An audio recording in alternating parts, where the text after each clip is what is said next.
Well guys, here today we're going to be talking about a stock that I've already talked about because there was some big news that came out around this stock.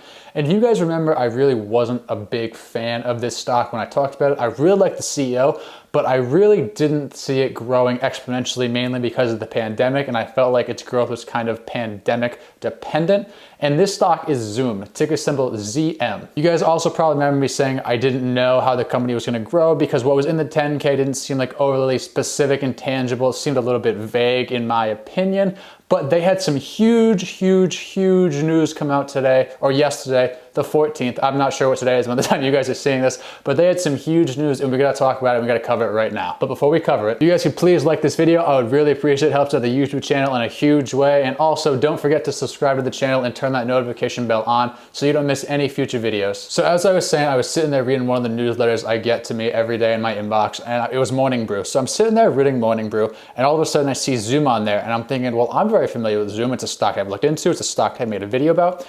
And then it says this: Zoom is getting into online ticket events with new platform called OnZoom. Events hosts will have a wider range of tools available, and most importantly, they'll be able to charge for events. Consumers can use OnZoom to browse classes, concerts, and workshops to attend. It's got some competition. Live Nation, Eventbrite, and other platforms that make money by taking a cut of ticket sales have also invested heavily into virtual events in the past few months.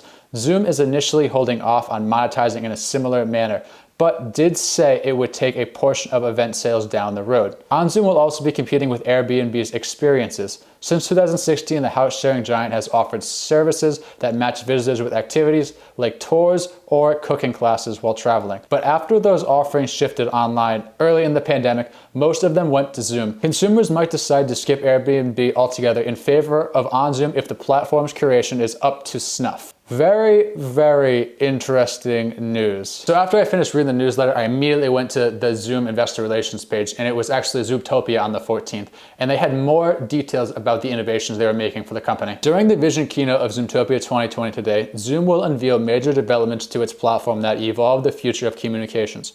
The two-day virtual conference opens with CEO Eric S. Yuan, I still don't know how to say his name, presenting the vision for the company, followed by CPO Od Gal delivering the product keynote. Again, don't know how to say his name either. Od, Odd, Eid, however you say it, not sure. Jan goes on to say that Zoom is for you, our courageous, hardworking, and creative community of users, and so is Zoomtopia.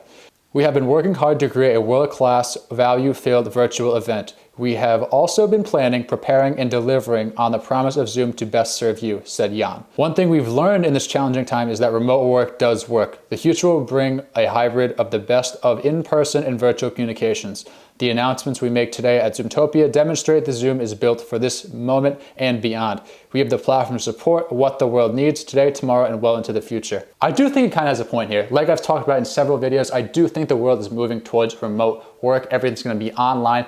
It's really just more convenience. Think about it. When you go to Walmart, and a lot of people buy the little packs of rice, why would you ever buy that little pack of rice when you can just buy a big bulk of rice? It's the same thing. It's more convenient. You can just cut it open, put it in the microwave, and eat it, as opposed to, I gotta make this whole bag, or I gotta weigh out how much I want. It's the same principle. Although some people might like going to work and being in the office, and I can completely see why people would like that, it's more convenient. It's like the smaller bag of rice to work from home. Anyway, after this quote, Eric Yuan goes on to discuss the innovations that Zoom is going to implement moving forward. There were 4 major innovations that he talked about, and we're going to discuss them right here. The first one is obviously OnZoom, a one-of-a-kind online event platform for Zoom users to create and host free, paid, and fundraising events. Hosts can grow their businesses, expand their reach into new audiences, and give back through native donations integration.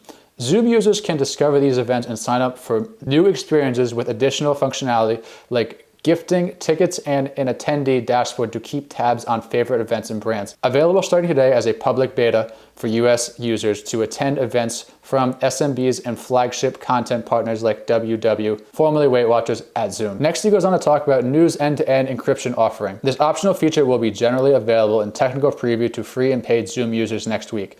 It can be enabled at the account, group, and user level, and depending on how the account admin sets up, the feature can be toggled on and off by the host on a by-meeting basis. When enabled, Zoom's E2EE ensures that communication between meeting participants using Zoom applications is encrypted using cryptographic keys known only to the devices of those participants. With E2EE, no third party, including Zoom, is provided with access to meetings' private keys. Then he talks about Customizable Sdk. Zoom is adding new enhancements to its SDKs, enabling developers and companies to enrich their own custom video-based applications with Zoom's platform, available now on Android, iOS, and web. Developers can take control of advantage of a customizable UI and session control, making it easier for them to bring high-quality video, audio, and instant chat to their applications. And lastly, Zaps. Zaps enables developers to create apps that power workflow before, during, and after the meeting. Zoom has brought first and third-party developed apps into the meeting experience for real-time adoption. Zaps are designed to give developers a fast and flexible web view canvas to create apps, virtual distribution, and IT deployment and manageability.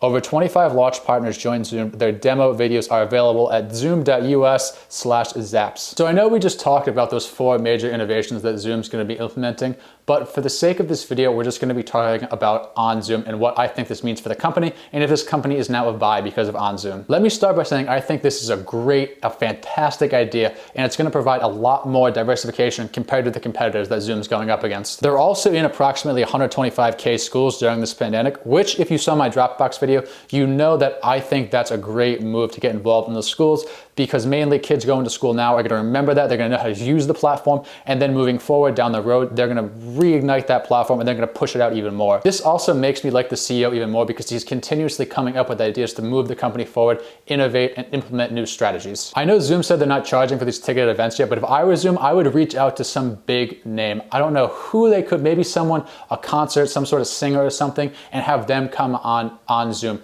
What that would do is that would drive a ton of traffic. People would pay a lot of money, especially not being to a concert for probably almost all of 2020, unless you live out west and you're able to go to one, you were lucky. But people are dying to see a concert. So that would really ignite this. That would really get this platform rolling, and it would really drive a lot of traffic, I feel like. And although I do have concerns about how the educational side of it's gonna go, especially when comparing to some of its competitors like Udemy and Skillshare, I think it might be okay. Because with Udemy and Skillshare, you can't just post content whenever you want. It seems like on Zoom is more like a YouTube channel. Anyone can grab a camera and just start filming and start posting content. There's no requirements, there's nothing. As opposed to Udemy and Skillshare, you need to meet a certain criteria. You need to apply to post educational things on their websites. So those new entrepreneurs and those new content creators that are in school right now, when the time comes and they decide they want to start displaying their content and pushing out their content, they might not use YouTube, they might not use Udemy, they might not use Skillshare. They honestly might use on Zoom, because that's the platform they're familiar with and they just feel comfortable with it. Now, let me be clear, this is something I do not think is going to blow up in the short term, unless they do the thing I named before, when they have some sort of singer or some sort of artist or someone come in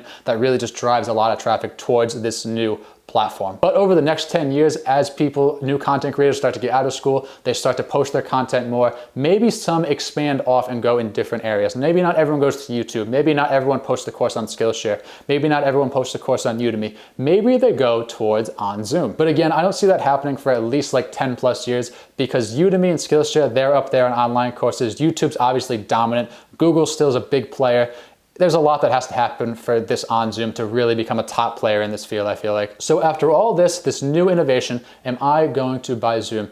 And keep in mind, I'm a long-term thinker. I like to think, 5, 10, 15 years ahead. So in saying that, the answer is no, I'm still not going to buy Zoom. I honestly just think Zoom's overvalued still, to be honest. I just feel like $150 billion plus market cap just is not suitable for this company. I just feel like it's way too overvalued, especially because this stock really started growing because of the pandemic, and I feel like its growth is pandemic dependent. I would honestly just buy more Dropbox, because I just feel like that's a company that's undervalued, and that's a company that has a chance to be a really big player in that field and has a chance to grow double digits over the next 5, 10 years. And let me say, it is completely possible that I can be wrong. I am in no way saying I'm 100% right on this, but if you look at the numbers, trailing PE of 656, forward PE of 175, price to sales ratio of 113, price to book ratio of 123, this company just seems a little overvalued to me. And again, especially when this growth really started during the pandemic and everyone had to start working from home. Plus, there is a significant drop off in the growth estimates from this year to next year. The company is projected to grow over 600% this year,